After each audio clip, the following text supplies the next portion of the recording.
geskeur. Vriende, hartlik welkom. Ons lees vanoggend uit Markus hoofstuk 15 en Hebreërs hoofstuk 9.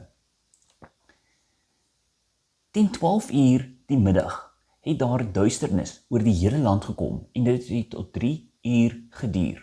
Om 3 uur het Jesus hard uitgeroep, Eloi, Eloi, lema sabachthani. Dit beteken, my God, waarom het u my verlaat? Toe party van die mense wat daar naby gestaan het dit hoor, sê hulle, hoor daar, hy roep vir Elia. Een van hulle het toe gehardloop en 'n spons in suurwyn gesteek en dit vir hom op 'n stok gehou om te drink. Hy het gesê, wag, kom ons kyk of Elia hom van die kruis kom afhaal. Daarna het Jesus hard uitgeroep en die laaste asem uitgeblaas. Die voorhangsel in die tempel het toe van bo tot onder middeldeur geskeur. En toe die offisier wat reg voor Jesus gestaan het, hom die laaste asem so sien uitblaas het hy gesê, hierdie man was werklik die seun van God. Dan blaai ons ook na Hebreërs hoofstuk 9 toe. Vanaf vers 1. Die eerste verbond het die voorskrifte vir die erediens gehad en ook 'n aardse heiligdom. Die verbondstent is opgerig en in die voorste gedeelte daarvan, wat die heilige genoem word, het die kandelaar en ook die tafel met die offerbrode gestaan. Agter die tweede voorhangsel was die gedeelte wat die allerheiligste genoem word. Daarin was die goue wierookaltaar en die verbondsark wat in sy geheel met goud oorgetrek was. In die ark was die goue kruik met manna, die kierie van Aaron wat gebod het, as ook die plat klippe met die wet van die verbond daarop geskrywe. Boop die ark het die gerubs wat die heerlikheid van God voorstel, hulle vleuels oor die versoendeksel uitgestrek. Op die besonderhede kan ons nie nou verder ingaan nie. Maar met die dinge so ingerig, het die priesters gereeld die voorste gedeelte van die verbondsark binnegegaan om die dienste te verrig, maar in die agterste gedeelte het alleen die hoofpriester ingegaan en dit net een keer in die jaar en dan nie sonder bloed nie, om vir homself te offer en vir die sondes van wat die volk onwetend gedoen het.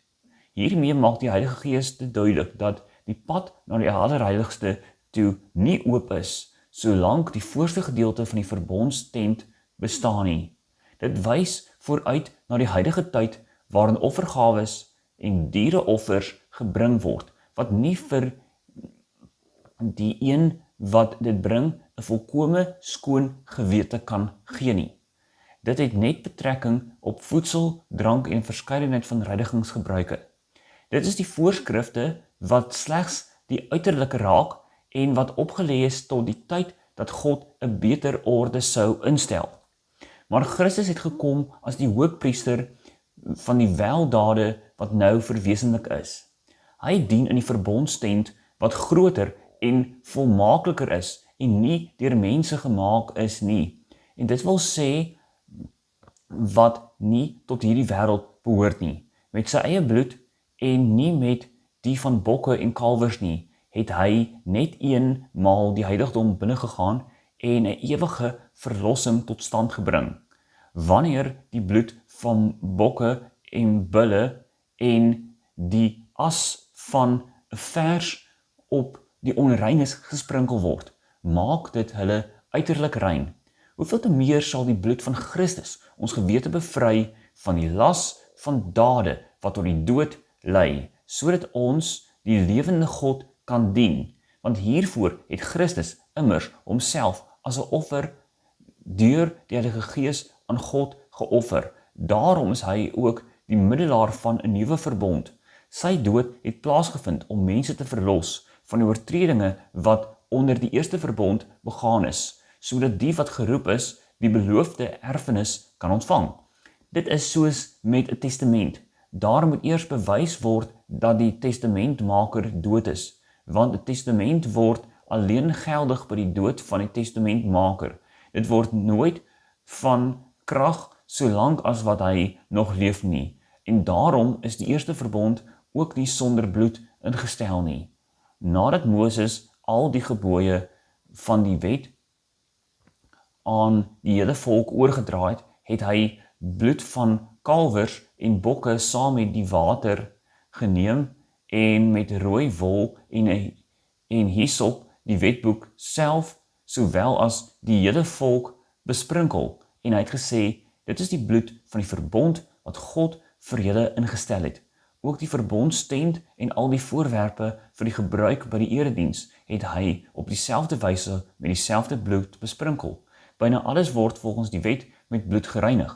En sonder die vergieting van bloed vind daar geen vergewing plaas nie.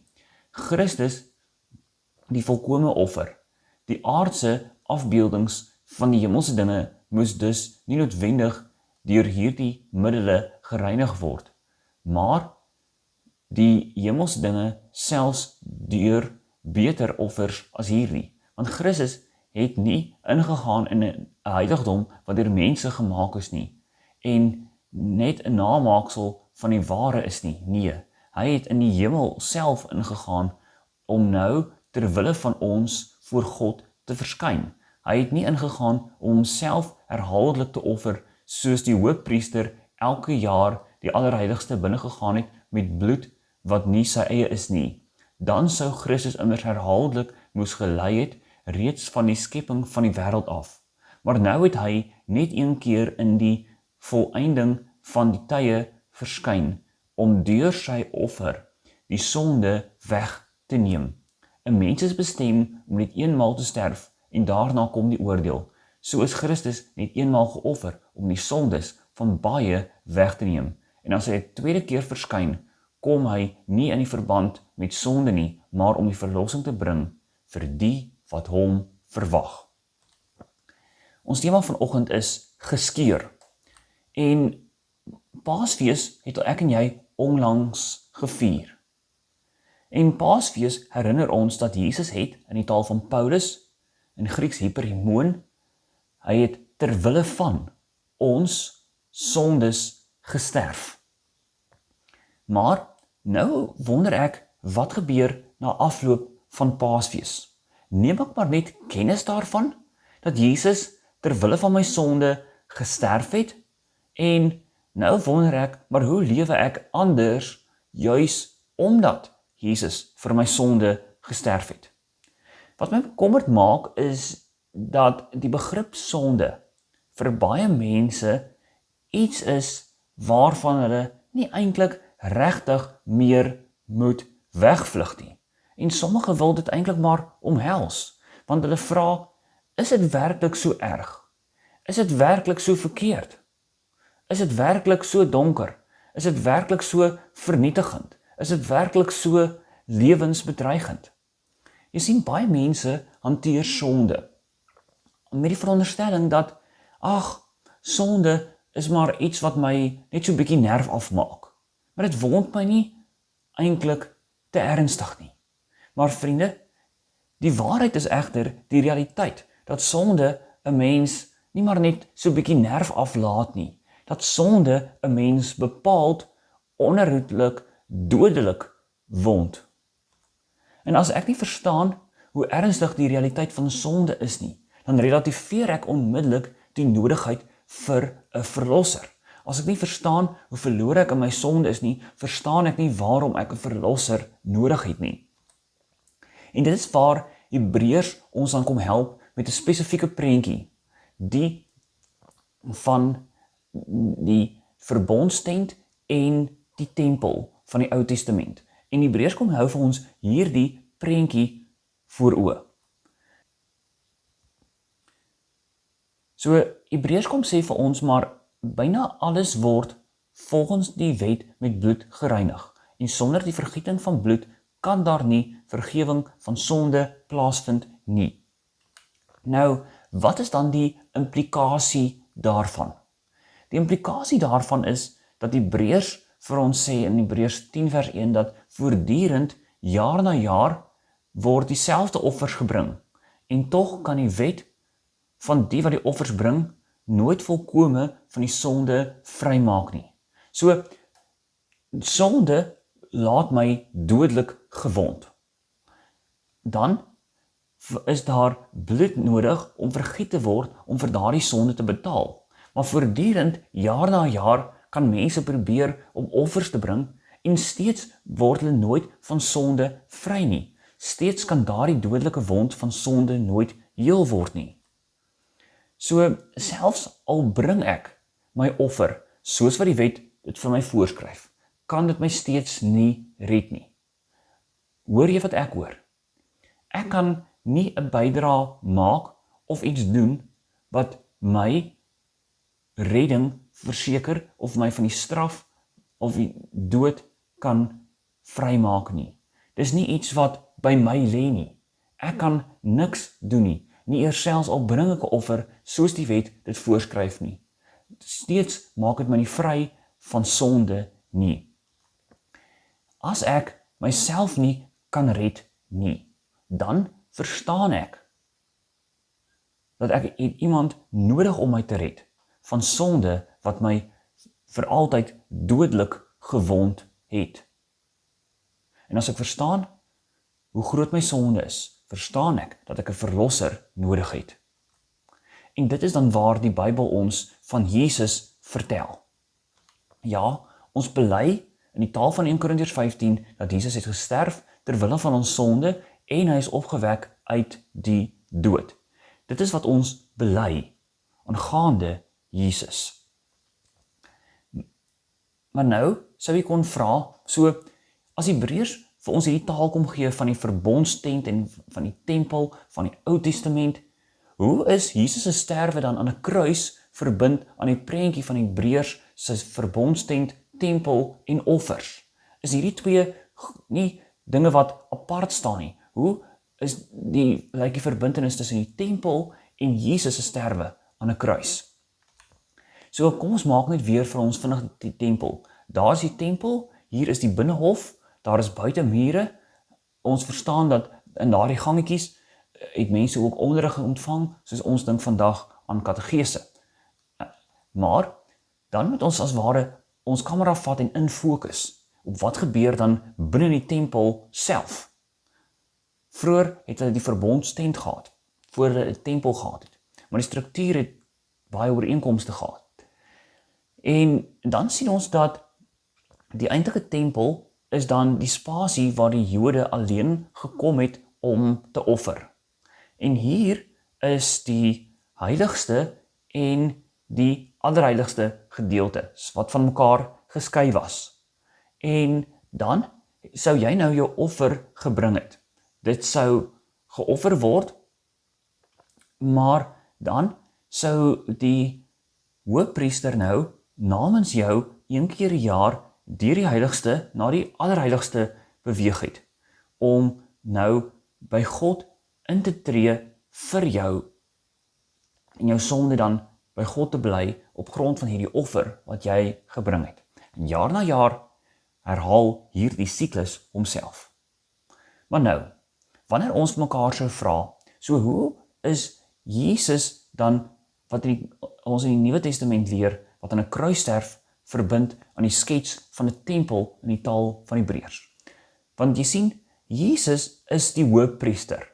Hebreërs sê, wanneer ons nou dink aan Jesus, sy sterf aan die kruis, in die taal van die tempel, is Jesus die hoëpriester, want hy het gekom as die hoëpriester van die weldade wat nou verwesenlik is. Hebreërs 9 vers 11.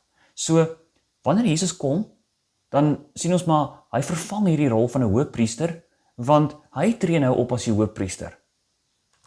Dan sien ons die tweede verbintenis tussen Jesus en die prentjie van die tempel, is dat Jesus is ook die ewige offer. Hebreërs 9 vers 14. Hiervoor het Christus homself as die volkome offer deur die ewige Gees aan God geoffer. Jesus neem ook die posisie in van die offer. Hy is nie slegs die hoëpriester wat namens jou by God gaan intree nie. Hy is ook die een wat homself as die offer bring, wat nodig was om te betaal vir sonde. Maar dan sien ons, Jesus is ook die middelaar die derde sleutel. Hy is ook die middelaar van die nuwe verbond. En sy dood het plaasgevind om mense juis te kan verlos. Hebreërs 9 vers 15. So Jesus is dan die een wat hierdie versoening tussen God en mens dan juis kom bemiddel. So in die ou tyd in die tempel het jy 'n hoëpriester gehad, jy het die offer gehad en dan het die hoëpriester op grond van die offer versoening vir jou by God gedoen en sodoende kon jou verhouding met God weer bemiddel word en kon jy in 'n regverdige verhouding met God gestaan het wanneer jou sonde betaal is. Maar dan bely ons dat Jesus het gesterf ter wille van ons sonde en hy is opgewek uit die dood. Maar wat gebeur dan in die tempel op die oomblik wanneer Jesus dan op Golgotha aan 'n kruis sterf? Ons het sopas gehoor, hy is die hoëpriester, hy is die offer en hy is die middelaar. Maar kom ons gaan nou terug na die tempel toe en kyk maar wat gebeur in die tempel wanneer Jesus aan die kruis sterf. Daarna het Jesus hard uitgeroep, sy laaste asem uitgeblaas. Die voorhangsel in die tempel het van bo tot in onder middeldeur geskeur. So hier sal jy sien dat hier is die eerste gedeelte voor hierdie gordyn wat ons die voorhangsel noem en dan is die heilige. Dan het jy agter dit die allerheiligste. En hier, die oomblik wanneer Jesus sy laaste asem aan die kruis uitblaas, skeur hierdie gordyn, die voorhangsel middeldeur. En ons tema vanoggend is juis dit, geskeur. Want toe Jesus aan die kruis sterf, toe maak dit die pad na God toe oop. Want die voorhangsel skeur om te sê dat die pad na God toe is nou oop. Jesus het die deur na God toe oopgemaak, want hy is die hoëpriester, hy is die offer en hy is die middelaar. Die gordyn, die voorhangsel wat skeur, kom sê vir my en jou ook, maar 'n tempel is nie meer nodig nie. Want ons het nie meer nodig om offers te bring nie, want Jesus het die enigste offer wat nodig is, klaar gebring. As die voorhangsel skeur, kom sê dit vir ons dat die verhouding tussen my en God, wat dodelik gewond was as gevolg van sonde, kan nou heel gemaak word deur Jesus, wat homself as die middelaar en die hoëpriester kom offer het. En dit verplaas my dan na 'n nuwe realiteit. Waar ek skuldig is, word ek vry. Waar ek kan sê, dit bevestig aan my 'n nuwe identiteit. Want ek is nie meer veroordeel nie, maar ek is verlos deur Jesus se offer as my middelaar. So, vanoggend wil ek vir jou kom vra, verstaan jy dat Jesus vir jou sonde moes betaal het? En het jy dit reeds deur geloof aanvaar? En nou, hoe lewe ek anders? Omdat ek glo dat Jesus vir my sonde gesterf het, dat die voorhangsel geskeur het. Die Heidelbergse Katekismus vra dan, wat moet ek alles weet om te kan bly wees oor die hoop of ek lewe of ek doodgaan? Eerstens, ek moet weet hoe baie en groot my sonde is, dat ek geen hoop het uit my eie nie. Ek moet weet hoe ek dodelik gewond is as gevolg van sonde en myself nie daaruit kan red nie. Nie deur enige offer wat ek kan bring nie. Tweedens, hoe ek van hierdie sonde en hopeloosheid vrygemaak kan word. Tweedens moet ek verstaan dat Jesus my middelaar, my hoëpriester en my offer is. Dat hy in 'n kruis gebloei het om vir altyd vir my die deur na God toe te kan oopmaak. En derdens, moet ek dankbaar leef vir God, omdat hy my vry gemaak het. So, hoe leef ek na afloop van Paasfees? Hoe leef ek omdat die voorhangsel geskeur het? Ek lewe dankbaar. Maar 'n dankbaarheid gaan net in my hart kan gebeur as ek regtig verstaan hoe baie en groot my sonde is, dat ek geen hoop het met my eie nie, hoe ek van daardie sonde verlos kan word. Dan, as dit vir my oopgaan, hoe God se genade in Christus vir my daar is, dan kan ek nie anders as om te sê ek wil dankbaar lewe nie. So vanoggend is ek hier om vir jou te kom bevestig, die voorhangsel het geskeur, ook vir jou. En 'n geskeurde voorhangsel bevestig dat 'n geskeurde verhouding met God heel gemaak kan word deur Jesus. En as dit jou verhaal vertel, gaan leef dit met dankbaarheid en blydskap oor Jesus. Amen.